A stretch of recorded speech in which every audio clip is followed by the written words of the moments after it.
This is the Oakwyn Podcast, featuring Morgan Browne and Michael Uy.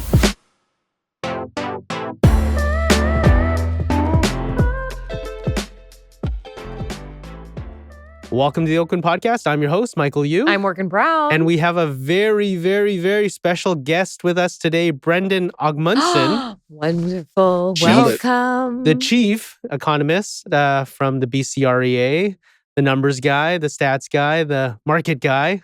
Welcome, Brendon. Great to be here. Thanks for the invite. Thanks for being We're on the Oakwyn Podcast. We're in person with you. We don't know, you don't normally do this. Yeah. No. I see you a lot on the camera. I have a body besides just my head and shoulders. Right. And I love the last time I saw you on, you had Seattle just written across your chest. Oh, that was a Seahawks. disaster. No, well, that was Mariners. The Mariners, Yeah. sorry. I will take it back. Just terrible vibes management by me. The Mariners were up, I think, in the series with the Blue Jays. I'm a big Mariners fan, and I was gloating about how we were going to close it out. Yeah. And then, of course, the Mariners lost in 7 games. And I was crushing for my husband. crushing. Yeah, so terrible. Yeah. That was on a different podcast. Yeah. But now I can always refer that that's what happened to you, like at that time. Thank you. Have you always It was been a into bad baseball? time for me. It was a really bad time for me. Have you always been into baseball, Brendon? Yeah, I remember my dad used to take me and some friends to we go to a Canadians game, and when the Vancouver Canadians were we're a AAA team, it was really high quality baseball.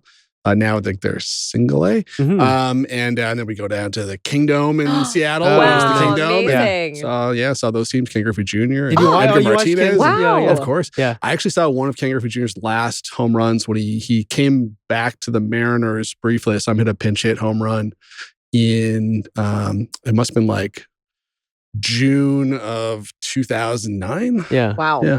Yeah, you don't see That's that very exciting. often where the son actually does better than the father. Yeah. Yeah. Ken Griffey Sr. Heck of a ball Like player too. Steph Heck of a Curry. ball- yeah. The couple- only father or son to hit back-to-back home runs. Yeah. Interesting baseball. But Is this a baseball podcast? This is a baseball podcast. Baseball and real estate So podcast. much more interesting Yes, than real estate. exactly. So much more interesting. Yeah, but let's circle back to real estate, and run the bases there. So why don't you just give us, Brendon? So obviously, 2025 was a really interesting year. Can you give us a recap of 2025 and what led to the slower down market? Yeah, I mean, just go through the roller coaster of emotions. Geez, Yes. yeah, totally. Yeah, we please. finished 2024, you remember, on kind of a high note. Yes, Sales we had were. really picked up. Yeah. I was really optimistic about 2025. Smash cut to February when we first started. I remember I was at Forecast Council, the Economic Forecast Council for the province. We were all checking our phones because Trump was saying at that time that he was going to levy a tariff on Canada, on all Canadian exports to the United States. We were all scrambling to figure out what that meant for the forecast. And then that really kicked off a lot of uncertainty for the rest of the year about the economy. And when I was doing podcasts or speaking engagements back in the spring, it was pretty gloomy because we were all assuming there was going to be a 25% tariff on all Canadian exports. And it wasn't really a question of if we were going to have a recession. It was how bad is it going to be? Yeah. So those were all the headlines, and those headlines created a lot of uncertainty. They certainly created a lot of fear, especially for households, worried about losing their jobs. That pushed all of those buyers right to the sidelines. And as a result, we've had in Vancouver the worst year in 25 years in terms of home sales. Yeah, in terms of volume of home sales. Yeah, unit sales. Yeah. Right. Yeah. Wow, that's incredible. So obviously it's a pretty bleak scenario in the real estate market right now. But as we look into 2026, what are the 2 or 3 biggest economic forces that will influence the BC real estate market? Yeah. So when we think about 2026, I think that the kind of recipe for a better 2026, in my mind, has 3 parts. So kind of a checklist. The first is just some resolution to that uncertainty, which means I'm not on podcasts and speaking engagements talking about tariffs and the damage they're going to do to the economy. So some resolution, and I think we can get there. Canada's dropped its retaliatory tariffs on U.S. imports, which means there's not going to be maybe the potential inflation spike from those tariffs. The Supreme Court is probably going to rule that the economic emergency tariffs that Trump has put in place on other countries are illegal because the president doesn't have unilateral tax authority. And we're going to renegotiate CUSMA in 2026, which means we can probably settle this question of tariffs, hopefully once and for all, at least once for the next 3 years where it's an issue. Right. Yeah. So I think that's in the positive column. I think we won't have that uncertainty necessarily, or as much uncertainty hanging over us in 2026. The second part is the economy. We've had a BC economy that's grown at about just like 1 to 1.5% a year for 3 straight years, and we're 2 straight years. Sorry, we'll have probably a third straight in 2026. So there's a lot of headwinds for the 2006 BC economy. The labor market has slowed. Spending looks like it's going to slow down. We've got mortgage renewals that might cut into spending. We've got a government that probably has to cut some money out of its budget, which means part of the main driver of growth the last 2 years has been government spending. Okay, and they're probably going to have to make some cuts. That'll create a bit of a drag. Is that provincial or federal? Or provincial? Both? Provincial. Yeah. Everyone complains about the state of the fiscal policy in BC, but people work for the government, buy houses too. Right. And so if we see payrolls reduced in in government, we could see a slowdown overall. And so I think there's just a lot of headwinds for the BC economy over the next year. Population growth slowing, net migration turning negative because of federal immigration policy. So I don't see the economy picking up in 2026, unfortunately. I think the consensus for the Forecast Council was like 1.3% growth next year. So another year of very slow economic growth. Yeah. And so who's predicting that? Who? Yeah. That's the Forecast Council is all of the chief economists from the major banks. Okay. Plus some BC economists, myself, Brian Yu at Central One, David Williams at BC Business Council. So some local and then some Toronto economists.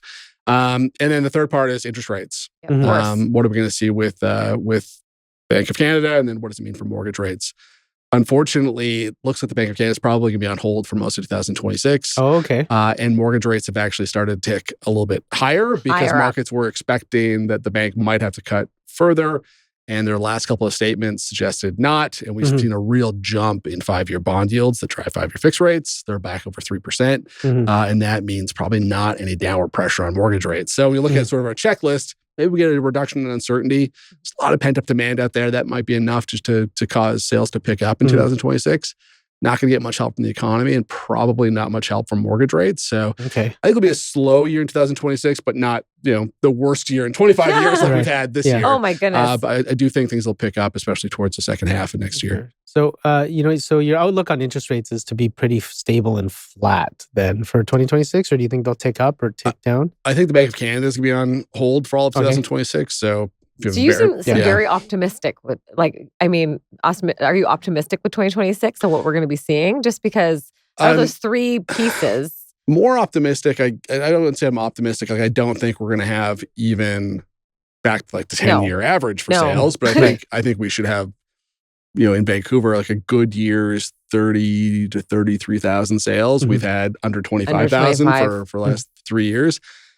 I think we should have more than 25,000. I think we should be closer to 27, 28,000 next year, which not a great year, but certainly better than what we've seen. And simply because there's a ton of pent-up demand. And I'm not sure why people are on the sidelines.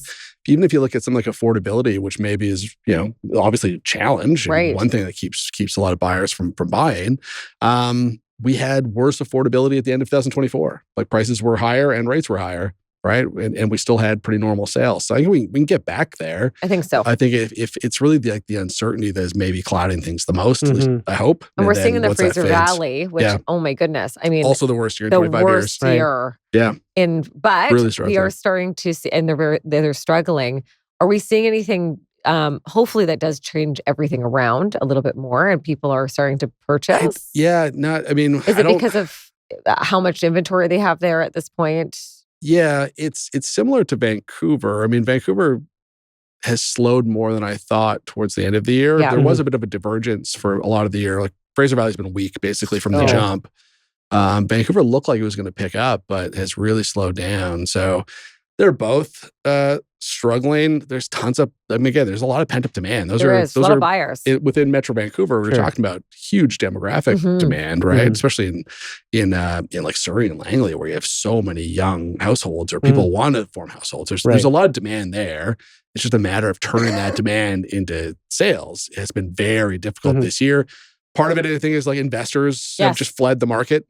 We have a lot of policy aimed at not having investors in the market, essentially. And then when you add to all of the regulations that make it very difficult to be an investor, add into that what's happening with net migration. So Canada has currently a target of engineering the first decline in the Canadian population since Confederation, which is largely through generating a net outflow of about 900,000 non-permanent residents, which are international students and temporary foreign workers. Those are renters primarily. Right. Stats Canada had a report, I think only like about 1.5% of non-permanent residents are owners. So we're talking about just pushing a lot of renters out of the market. That rental pool. So if you're an investor now, you're like, well, am I gonna buy an investment property where rents are falling, price appreciation is zero or negative, and it's a hassle to be a landlord. So no surprise we've had a lot of investors flee in that market, and that's why we're seeing sales as weak as they are. Yeah. Do you see the policies changing in the immigration policies, or? No, I was hoping for some backtracking in the federal budget, and instead they doubled down. They're perfectly happy, I guess, with it's all becomes political, right? The biggest sort of mallet that they were hit over the head with politically was about immigration, especially non-permanent resident flows being so high in previous years, where we had about 1 million non-permanent residents come into the country, and like the share of the population went from that's non-permanent went up to like 8% or something. So it's politically popular to get that all that housing demand, especially the pressure on the rental market, releasing that pressure. But we're doing it at the same time as we're also completing like a record amount of rental units. Oh, I know. So we have this real gulf you saw in the most recent CMHC rental report. I think for the first time in a couple decades, the vacancy rate in Vancouver is over 3%. Yeah. So how does that affect affordability then? It puts downward pressure on rental it's certainly prices? good for rental affordability, right? Yeah. And like rents really down. jumped in the past pre-2025 we're up a lot. You look at a 1-2 bedroom place in Vancouver is over $3,000 a month. Like it's really expensive. $3,500 for one, right? So and that's all over the place. Like even like a 1 bedroom in Kelowna got up to like over $2,000 a month. Outrageous. So certainly helps for rental affordability. We haven't seen prices like ownership for housing move much. So we're talking worst year in 25 years for sales and rise in inventory, and prices are down like 3%. Right. Like just across the board. It just doesn't make BC. sense to me because so in Vancouver. Just in Vancouver. You'd want to have this foreign buyer to come in, right? We kind of need them to come in. We need we can't use domestic money. Gasp. Right? Foreign buyers. I know. So what's your thought on that? You know what I mean? I think that if we do it with some guardrails, like the way we already have so many rules now. Like if you can't, you really can't keep your unit vacant unless you want to pay a lot of taxes. Right. And we have a foreign buyer tax. I think we should get rid of the foreign buyer ban, or at least augment it like Australia, where foreign buyers can buy new units pre-sale, pre-sale units, but can't buy resale. Like how? What a good idea. Right. Yeah. And it's not going to affect affordability necessarily, but it means we can start moving some of those units. The biggest problem over the next 5 to 10 years, we're writing a report about this right now, is that we have the highest level of unsold new inventory in about 20 years, especially when we look at condo inventory in Vancouver. That's the highest since 2000 or something. Wow. The last time we had this kind of a spike in unsold new inventory, housing starts completely stalled, right? So this happened in 2008 to 10. We had a big spike in inventory. We stopped building through the early 2010s. By 2015, we had a real supply issue where there just wasn't enough supply in the market. We got hit with a demand shock. Prices massively accelerated in 2015, 16. And that's kind of where we're at today. So if we repeat that, that means in the next few years, we're trying to work off this inventory. Meanwhile, developers don't build anymore because they need to sell what's already out there. Right. If it takes the same amount of time, like 3 or 4 years to get rid of that inventory, then we're going to see housing starts stall. Pre-sales have already stopped. So so we're going to see condo starts slow anyway. And then we're setting ourselves up for another supply crisis where then, demand picks back up and prices accelerate again. So have they successfully done that in Australia? Like, I don't know, have they showed like other places in the world where they have actually shown that could help and work? Yeah, I think you gotta look at what the goal of it is, right? The goal is not to solve affordability. Australia's housing affordability is terrible. And getting rid of foreign buyers doesn't do much for affordability because there were never a large share of transactions. Similar to here, like we've banned foreign buyers. We put a huge foreign buyer tax on them in 2016, again 2018, and it didn't help affordability. No, it didn't. So that's not the target. The right target is COVID. Can you keep a consistent pipeline of new development happening, and we can only do that if we have consistent amount of investment into housing. And if you look at the targets for BC or for Canada wants to build whatever it is. We have a 3.5 million, 5 million, whatever it is, housing supply gap, and it's about 600,000 units in BC. That's right. To finance the construction of those units to fix that is a $2 trillion problem at the Canadian level and a $200 to $300 billion maybe problem in BC. Right. We can't finance that amount of construction with domestic savings alone. We're going to have to be able to tap other sources. So I think it would be a really good idea to What's holding them back? Politics. It's extremely at the end of it. It's extremely popular to blame other people. Whenever I've been on, very popular. Yeah, if I've been on when I'm on the radio or on TV and I mention we should get rid of the foreign buyer ban, it's like clockwork. I get hate mail. Yeah, exactly. So yep. So but even Forecast Council was discussed. I guess I'm not allowed to say what we discussed, but it's tell us. It's an issue, but there's consensus. We need to tap foreign investment to hit these targets. Otherwise, I always say it's the capital is a necessary but not sufficient condition. Yes, we can't do it without the money. Yeah, even if we have the money, we can't maybe not necessarily do it. It's really hard, but we definitely can't do it unless we have the capital. Right. Yeah, we need to change that. So obviously, big picture, Brendon. So where do you believe we are in the current housing cycle? What signals would you tell the next phase has begun? So where are we at? So it depends on the market. Rest of BC is actually starting to already recover. Okay. So if you look at the island or the interior, sales are getting back to normal. Kelowna actually had a pretty strong finish to the year. The north was kind of what's a tariff? They were great all year, right? Which is interesting because that market's probably the most directly impacted by tariffs. Resources, but the uncertainty just wasn't a factor in the Kootenay or the north. So those markets are going to have 2026 is Metro Vancouver, I think, is bottoming out. So we're not at the lows that we saw, and there's not, I don't think, pitch. This is real wood. Yeah. Another shock to hit the market in 2026. So I think we'll kind of grind higher. I think it's going to be a 1 month, 2 month jump to normal sales, but I think we should have steady recovery in sales through the next 6 months, and hopefully we're getting closer to normal by the back half of 2026.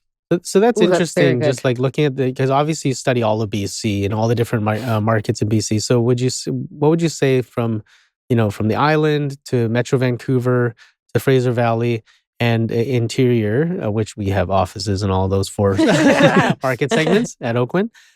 So what market has been affected the most downwardly, and what has remained stable with those 4 markets?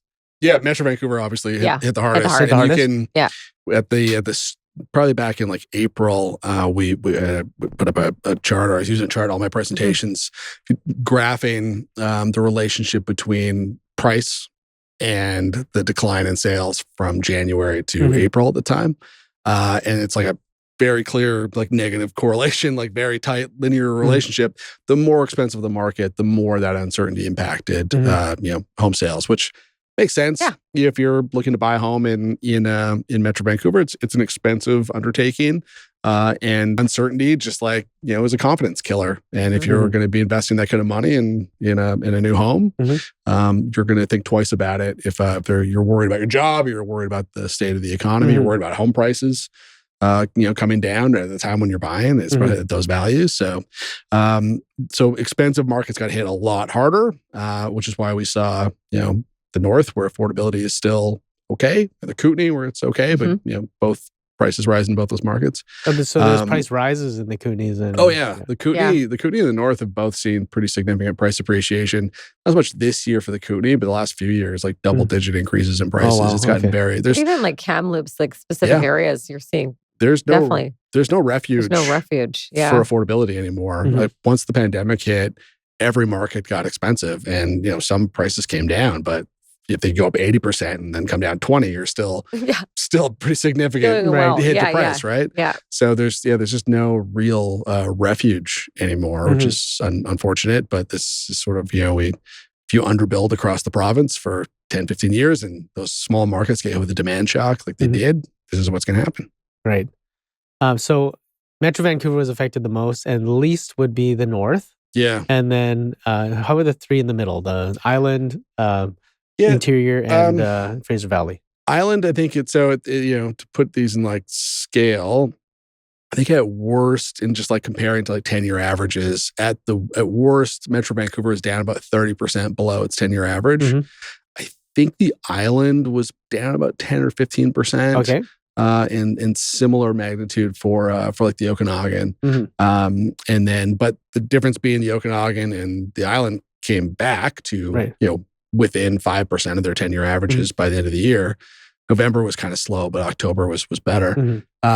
Metro Vancouver just hasn't really popped like that. It hasn't, like we haven't had, I was really, when I was checking the October numbers mid-month, I was pretty optimistic. They were looking really good. And then things kind of died out towards the end of that month and had a really bad November. And I haven't checked December, but I'm sure they're equally not great. Yeah. So, but we are seeing, like, just even for our scale of things, seeing Victoria was very busy. Yeah. And Kelowna later on in the year, right? The Okanagan. Yeah. So people are, and they're all end users. I mean, these are people, just like COVID, people always like, affordability. But at COVID, we had the highest number of sales and the highest number, and our prices went up. That's right. This is so hard. We tested all these hypotheses because it's this conundrum. Like, there was a month this year where I think Victoria overtook Fraser Valley for the second most expensive market in the province, but sales were fine.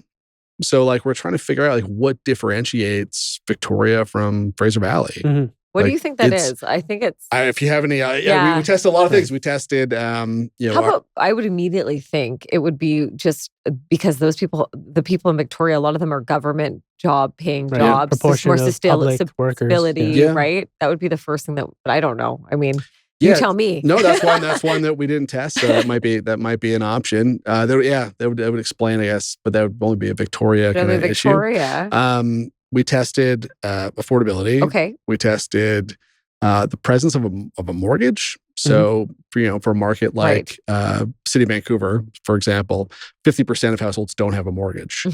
In Surrey, 68% of households do have a mortgage. So do the math, with 32% don't. In a market like Squamish, I think it's 71% have a mortgage. And then like Parksville, 39% have a mortgage, right? Because demographics. So fascinating to me. But there wasn't that big a difference in the impact on sales between a market like Vancouver or Burnaby, where half the households don't have a mortgage, and Surrey, where 68% do, right? So it just statistically wasn't significant.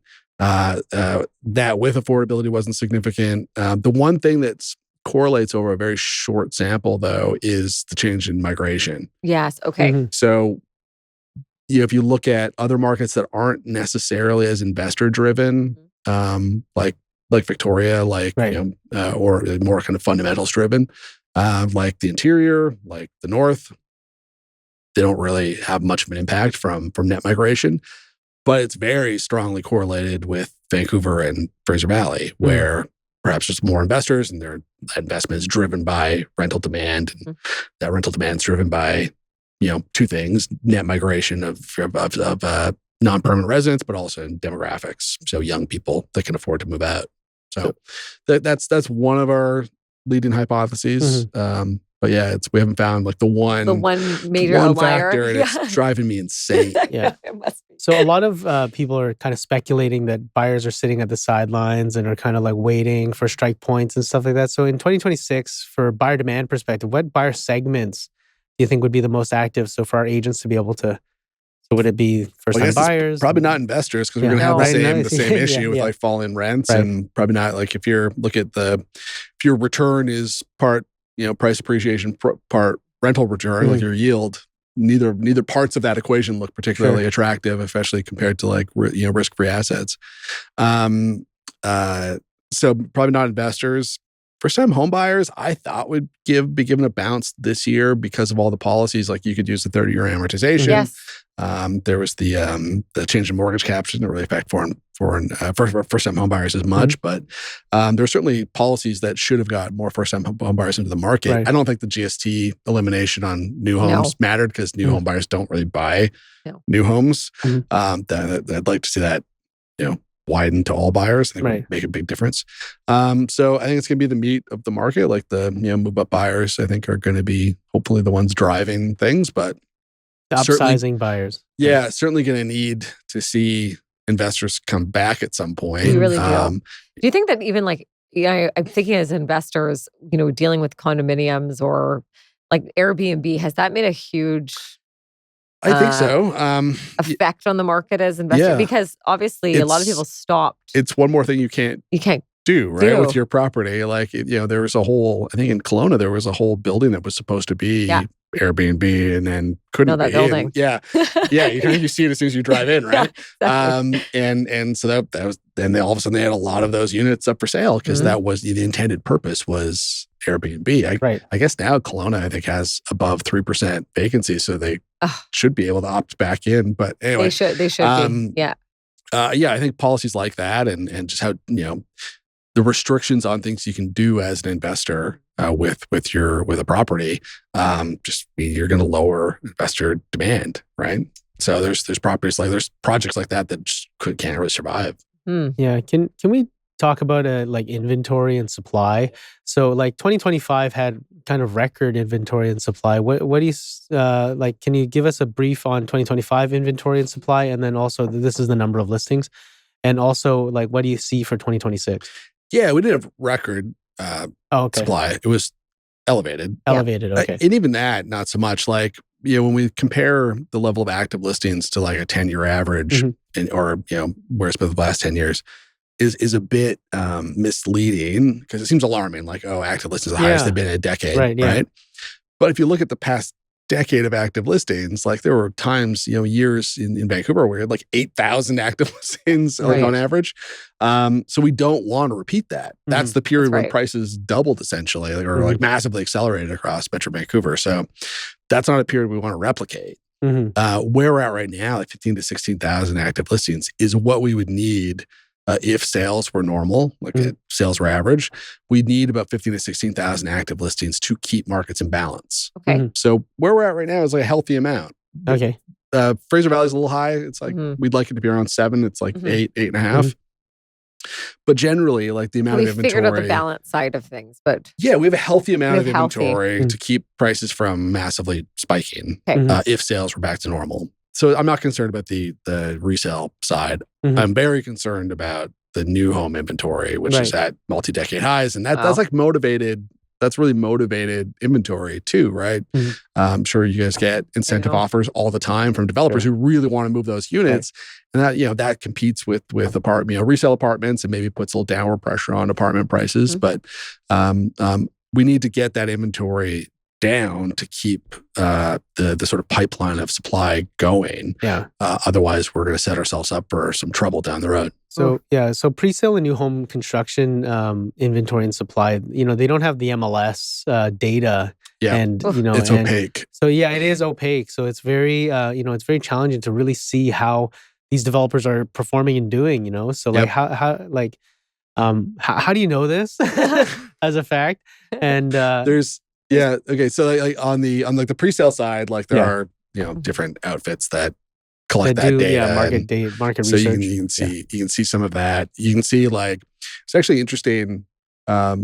ChatGPT was actually pretty good for. I asked it to make a list of canceled projects, and then I checked that against with some people that really know that market a lot better than I do. Yeah, and they're like, they actually did pretty good. Like, wow. it made me a table of like the project, how many units it was supposed to be, and like why it was doing it right now. Why it was, why they were canceled, and like so like a lot of them like missed their pre-sales and had to cancel. Like so, there's like thousands of units that couldn't go ahead of supply. We've already seen that.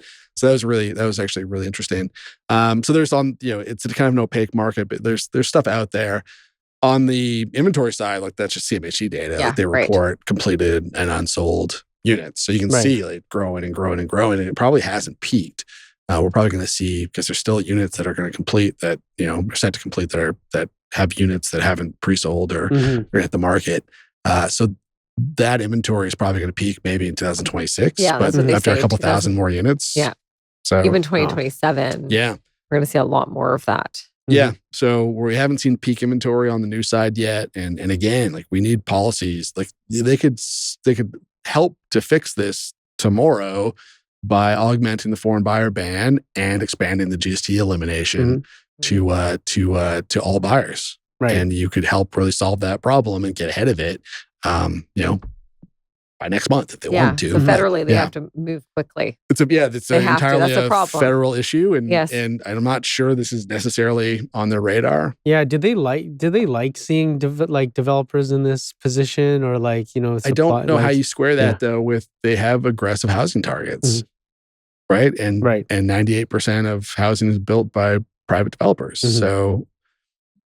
We need those developers to continue. So you can't square their targets and their entire plan for housing, which is massively expanded supply, with having like any kind of animosity towards developers. Right. The cost of new construction, though, like in general, has gone up by 30%. Well, there's the taxes that like the DCCs and like in Metro Vancouver, I think are set to triple or have tripled. I think they're going to be like $25,000 a door for an apartment, which is absurd. Used to be you have to pay that up front as well, so you have to finance that before you even have your pre-sale money in.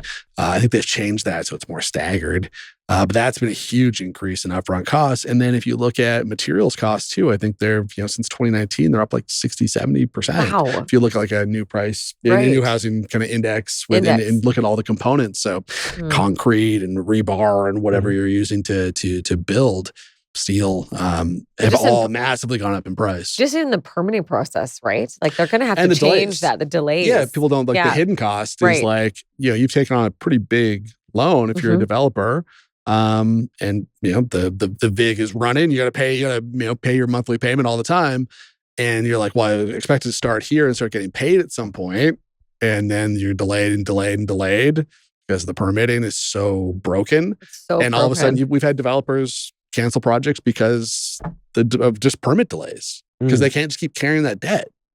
Oh, that's so discouraging for a lot of developers, but they'll have to find more cost-efficient ways of building for sure. That's a big thing that was in the federal budget. Yeah, I saw that. Was, productivity in the construction sector. So like, basically measured as how much stuff can we get out of each hour of labor in the construction industry, has been flat or negative for 40 years. And that's true across North America. It's a bit of not really a puzzle, but it's like a trend that, economists have noticed for a while is like construction, which makes sense. Like we build stuff the same way we always have, right? Yeah, right. Exactly. I always compare it to there's been no like what attributing factors are there to that, like productivity per? I think why it's so slow. Unclear. I think it's just video that games? We haven't adopted like a lot of technology, right? Like AI, they could go through pre-permitting so much faster. They can do more manufactured building and like with timber and way better. Right. There's just other ways. I've seen these models of like 3D printing buildings. Have you seen those? Yeah. Pretty that gets a little absurd. But like we could do more offsite manufacturing of the components, right? Yeah. So that's one of the things that the federal government's trying to incentivize is And the problem is that we don't have the manufacturing capacity. Because if you're an investor, you're like, well, I'm interested in this industry. But then if you look at the ups and downs of construction, you're like, well, I'm going to be out of business. I'm going to put up all this money and there's going to be no demand for the product. So the government is saying, we will be your your first client and a major buyer and a consistent buyer if you open up these factories. And we'll just do that through mandating any affordable housing gets built has to be built through offsite construction if it's funded by the federal government. So that provides, could jumpstart the industry, right? Then other customers come on. Hopefully that works. That's a way to get, I've seen some numbers that say like if you use mass timber or offsite construction, you can cut your construction time down from 24 months to 12 months or whatever it is. We talk to people in the industry, they're like, well, it's not quite that rosy. And like, really, if it takes more than like a couple of days or you're more than a couple of days away from the factory in terms of delivery time, like all of the cost advantage goes away. So like, I don't know, there was still a lot of things to iron out. We would need way more capacity closer to site. Apparently, also like way out of my area of expertise. You think of like the workers that are good, like they're in construction, the construction workers. A lot of them are aging out. And then we have a foreign. I feel like you've seen some of my presentations. Yeah. Well, and I was so interested on that because at the end of the day, we need people to come in and actually work for our buildings to actually proceed to move. 20% of the construction workforce in BC is age 55 or over. And we have to build all this new units the next 10 years when they're going to be retiring. So there's that. That's a problem. How do we replace those? And those are like really experienced people. So their productivity is higher, right? If you're a 50-year-old, whatever, welder, plumber, carpenter, whatever it may be. The word I was looking for, carpenter, master carpenter. You're really good at your job, right? You've learned so much over a long career. Replacing a master carpenter with someone just out of like BCIT or something, like 21, 22 years old, they're not going to be quite as good. So your productivity is going to suffer. So we need some mix of like massively training up kids to go into trades. This is such an important part. We need some targeted immigration. Morgan, you and I are going to have to put on the hard hats. I'm not doing that. But I pays really well. But I was going to say, like, they pay so well. We'll probably be like Zoolander. Like, great. But I find that really interesting because I think the big thing for realtors and for people to understand, it's all connected. Yeah. People are constantly giving advice to clients about whether or not they should buy and sell. But there's factors all around that you should be discussing with. Yeah, it's really interesting. Like you have to think about the entire ecosystem. Because in one way, like with realtors and the economists in the real estate sector, why are we talking about like trades employment? But it really matters to the future of the housing market. So it's a good point to kind of bring it back. Like we need a healthy, robust housing market, so we don't have the disruptions that we've had over the past really 15, 20 years. Like we don't want this constant kind of boom bust cycle, or not even bust. There's rarely a bust. It's sort of like a step function of prices where like prices massively accelerate, then they're flat, then they massively accelerate. It's really unhealthy. It's been really bad for affordability. Like especially if you've got kids. I've got a 19-year-old and a 17-year-old. It's pretty tough for them to think about like where are they gonna live? Right? How are they gonna afford? That's right. Yeah. And for them to stay, a lot of their families are using their own assets too. Yeah, which is a wild generational shift. Which is such an interesting shift. I don't think my parents thought even once about where I was going to live as an adult. Totally. Yeah. And now it's like a common conversation. Yeah, totally. So speaking of pricing, like what happened in 2025 in pricing across BC, and what do you see for 2026? 2025, surprisingly, again, considering this is one of the weakest years in 25 years for our largest markets, prices didn't really move that much, right? Like they're down, I think they're down about 5% in the Fraser Valley and about 3% in Vancouver. Compare that with Toronto. Like if you look at the apartment market in Toronto is down more than 20% from its peak. Yes. Vancouver's down like 3% from its peak. So like our prices have been extraordinarily resilient compared to other markets. And then other markets in BC are either flat to up slightly. So in 2026, with a lot of inventory and sales that are average to below average in most of the province, I would expect that we might get 0 to 2% price growth. So not much. Maybe down a little bit more in Vancouver if we can't get sales kind of back to more normal levels. Yeah, great. I mean, we definitely are seeing that. And I feel like a lot of people are trying to be very optimistic for next year. Yeah. But the truth of the matter is again, everything is interconnected. And the conversations we're having is we're going to see this for the foreseeable future for the next 2 to 3 years. Do you agree with that? Again, there's a lot of headwinds. So I think for the next year, for sure, there's just so many headwinds for the economy, for population growth, even rates. Markets right now are pricing in a rate increase by the end of 2026. I don't think it'll happen, but that's what's being priced in bonds right now. So there are a lot of headwinds that kind of suggest that 2026 is not going to be a great year. The housing does tend to lead the rest of the business cycle, though. So if we think there's going to be a recovery in the economy in 2027, which I do, then you would expect that housing is going to recover a little bit before that. So you think it leads, not lags? The real estate market? It always leads. Oh, okay. Okay, speaking of policy and regulation, let's play pretend. Okay. So you're the premier. That's BC. what being an economist means. Yeah, that's what it is. Right? Yeah. Exactly. Yeah. So you're the premier of BC, and you want to fix the the housing policies and kind of wave a magic wand and see improvements there. What policies or regulatory changes would you make? The BC level is because I think a lot of the issues are federal. So something like I would Mark Carney, let's go. So you can be Mark Carney. I would not be so aggressive on the immigration the immigration policy. I think it's just I don't understand why we need to do this over 2 years. Yes. It doesn't make any sense. I would augment that. I would get rid of the foreign buyer ban or at least install like an Australia model. I would expand the GST elimination to all buyers. Some stuff that they were floated about, like withholding tax for foreign investors too. I guess if you invest from certain countries where we don't have tax treaties, so make it more tax advantage for if we want non-residents to be investing, make it more tax advantage for them to do so. So those are the big ones. The stuff on like the stress test, I would get rid of the 200 basis point buffer. Oh, that's a great idea. And just have it as contract rate, higher of contract rate, and the minimum qualifying rate. Not really sure why we need to qualify people right now at 200 basis points above like a 4.5% mortgage rate. Do we need to qualify them at 6.5 instead of 5.25? I don't see why. So I would get rid of that, and it would make a big impact. Provincially, I think we need to make it a little more attractive to be an investor. So if I would get rid of the Airbnb regulations, I don't think they certainly had some real consequences for tourism. I think there's some real healthcare issues too, where you have place like Prince George. I think it has the only cancer center in that region and no hotels, really. Not a lot of capacity. It's expensive, right? If you travel for healthcare reasons, it can get very expensive. And often like short-term rental was a much better option than a hotel. So for many reasons. So I would probably look at getting rid of that as well, which is probably unpopular.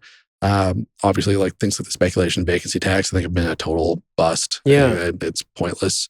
Have maybe had a small impact at first, but if you kind of look at all of the policies, was there a cost benefit analysis there because they had to have paid like so much to set up these systems and I mean they it's interesting like there was a federal they underused housing tax that they got rid of in the budget because the administrative costs were more than they were collecting. Because it's not a problem, right? It's just not that much of a problem.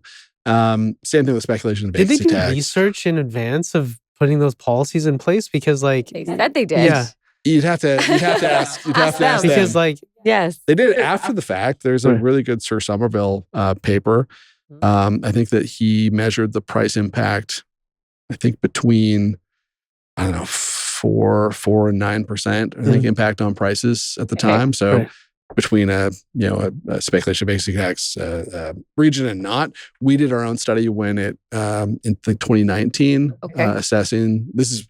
This is before they expanded to the whole province. It was kind of a good experiment where you could compare.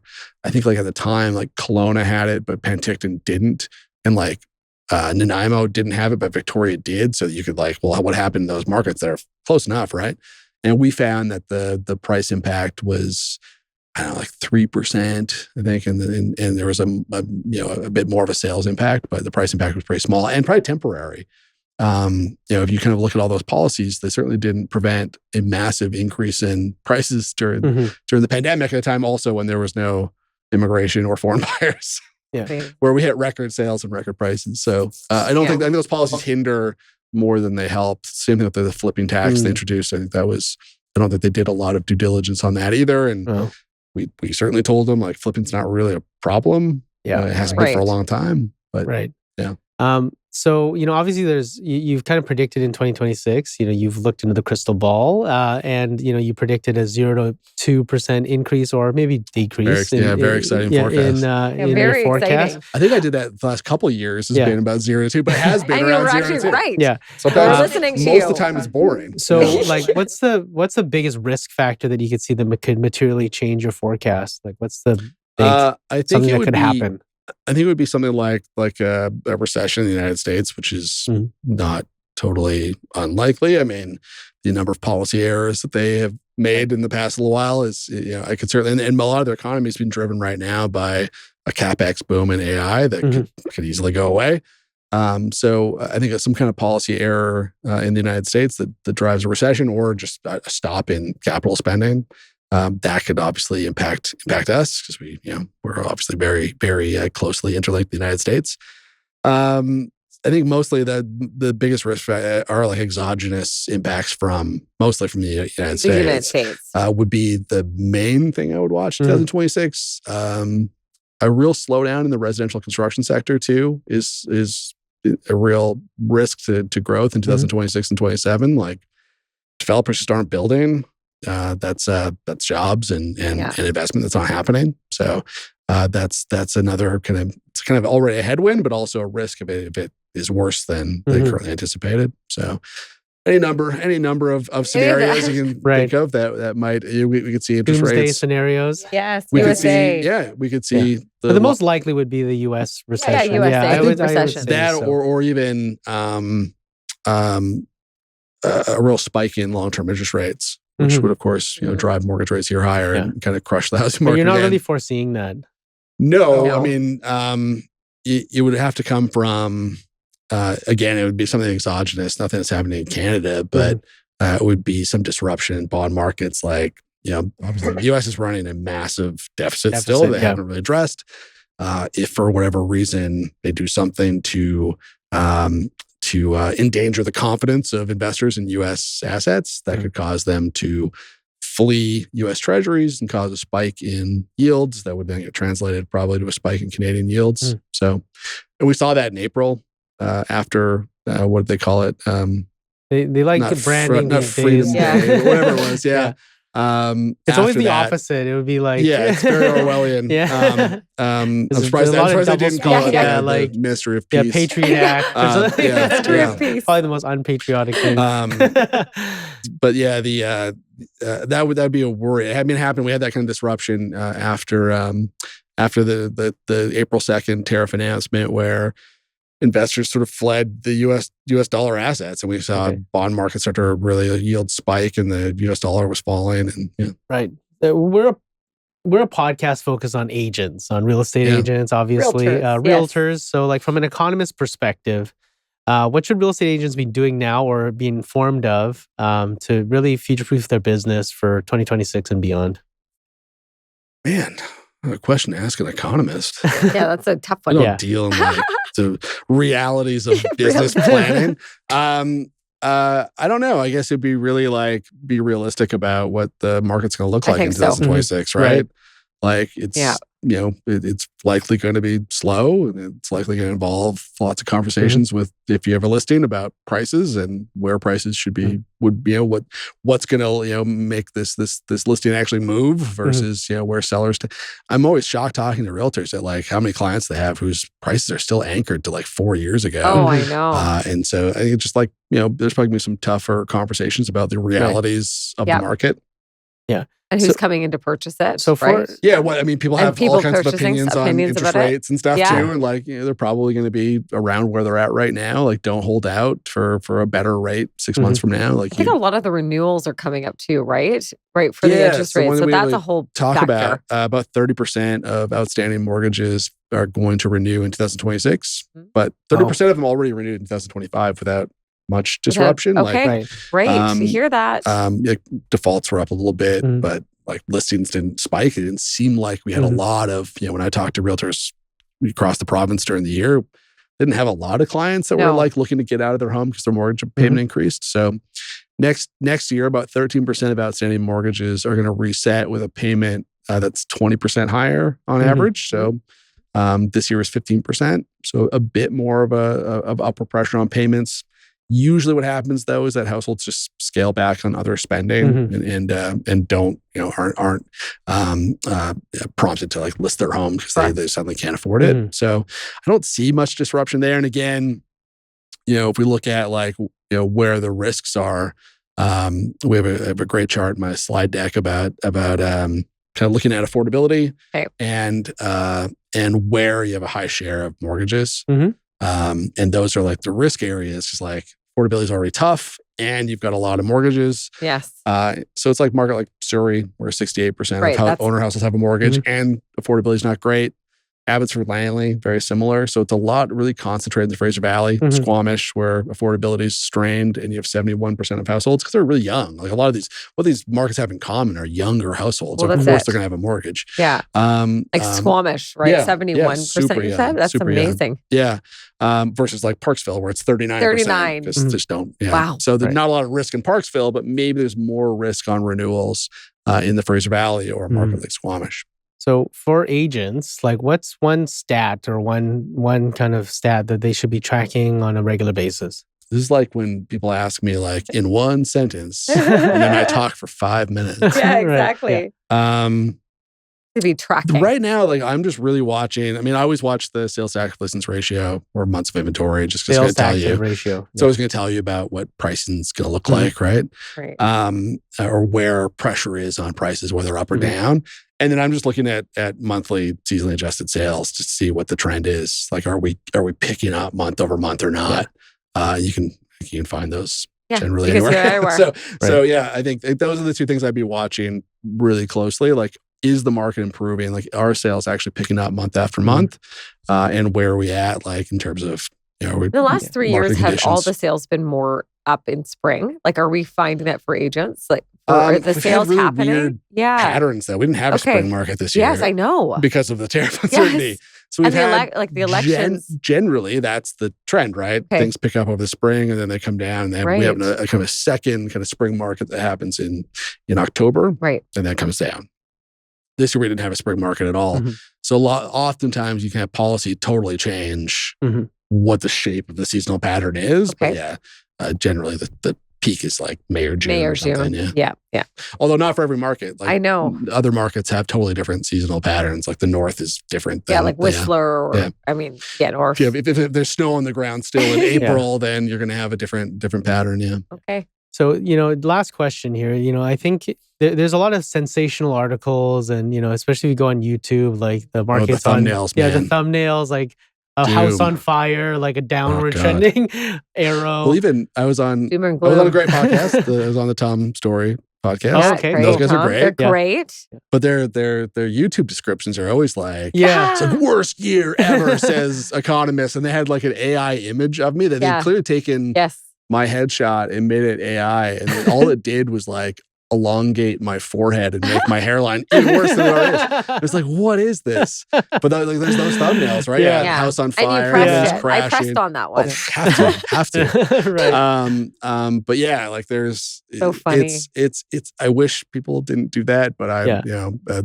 it clearly helps with clicks. Yes, right? it does. I guess. But man, there's a lot of there's a lot of YouTube or like your internet trained economists out there making all kinds of predictions they're like, okay, sure. So like, what's the one myth that you'd say like that you'd want to like dispel? Oh man, it's a good question. Like it used to be that like about like foreign buyers. That was the biggest myth that foreign buyers are driving the market. But I think that's been pretty conclusively dispelled at this point. I don't know. The conversation still happens. I mean, if you didn't take what happened in the pandemic as a sign that foreign investors or even as proof, I'm not sure what would convince you. Right. If you completely turn the dial on foreign investment to zero and you still have record high home prices and record high sales, nothing will convince you, I guess. That's so. Are there any like big, like my whole career, the start of my career was like, first it was like, it's a bubble, and we had to like talk about that all the time. And then you don't even hear bubble anymore. No. And then it was foreign investors and foreign buyers, and there was like money laundering, and all of those things have. How about tariffs? Gone by the wayside. Never like a whole that conversation about tariffs. Yeah. That could be something you could be. Is that a myth though? It's not a myth, but it's something that you can, speak to, because I think a lot of people are talking about that. Like if we consistently, if the U.S. it will affect us. Yeah. So, but even then, like, when we were really worried about a 25% tariff, it's because we thought it would be a blanket 25% tariff on all of our exports. Right. Because that was the threat. But it turned out almost everything we sell to the U.S. is still covered under our existing free trade agreement. So the effective tariff rates have been 25%, it's like 5%. It's no surprise that the impact hasn't been as severe. The uncertainty that it created was certainly very severe. Hurts business confidence, hurts household confidence. But the actual effect has been muted because, most of the stuff we're selling to them. If you're not in the auto sector, forestry sector, or like the steel sector and aluminum, you haven't really felt the effects of the tariffs, right? That's good. So let's close on this note. Looking beyond 2026, like when do you think the market will start picking back up again? Like when will the cycle start recovering on the other side? I'm hoping for a gradual, for Metro Vancouver, like a gradual kind of recovery through the first half, and then looking closer to normal, maybe like within 10% of the 10-year average by the end of next year. And then 2027, where we should have an economy that's picking up, hopefully population growth resumes, because our 2-year adventure in trying to throw people out of the country is over at that point. Right. Or we dial that back. But generally, I think hopefully all this like uncertainty kind of fades. Everything else, all the things that have been holding back businesses, we'll see the general kind of mean reversion. Essentially, like there's all this pent up demand in the economy. When you kind of take away a lot of the stuff that's been holding us back, I think by 2027, we should at least get back to like trend growth for the BC economy. And that means, an unemployment rate that's coming down, more jobs, more spending, more housing demand. And so by 2027, I would certainly hope that we're back to normal. Trending back to normal. But it's not going to be quick for the Metro Vancouver market. I think for the Okanagan, for the island, I think we're going to have a fine 2026. They're going to have a good 2026. Back to, basically 10-year average kind of year with decent amount of inventory and pretty, balanced prices. So the policy changes, hopefully. Yeah, hopefully. I'm not optimistic about a lot of policy changes. No, but that would be certainly welcome as well. But even just getting back to like normal balance kind of markets in most areas besides Metro Vancouver, which I think is going to be just slower to recover. Amazing. Thank you so much, Brendon. So lucky to have you here. Stats wizard. Yes, we love Chief Economist from BCREA, Brendon Ogmundson. Did I pronounce that right? Yeah, you're really hitting the Munson part hard of it. Ogmundson. Yeah. Ogmundson. And thank you so much for being a part of the Oakwyn podcast, Brendon. We really loved having you. Love the whole Oakwyn family. So always happy to be here. We love you. And speaking of that. Not any more than I love any other brokerage. Speaking I love of all that, brokerages. Fine, just the same. Brendon's I'm definitely going to put AI in face. I know. We're not going to give you an AI devil look. But if you've enjoyed this podcast, please rate it 5 out of 5 on the podcast platform you're listening to it on. And if you're an agent out there and want to learn more about Oakwyn, go to oakwyn.com/join and type in the message box Breakthrough 2025, and you'll receive a free gift when you meet one of our leaders. Until next time, guys. Thanks so much. Bye.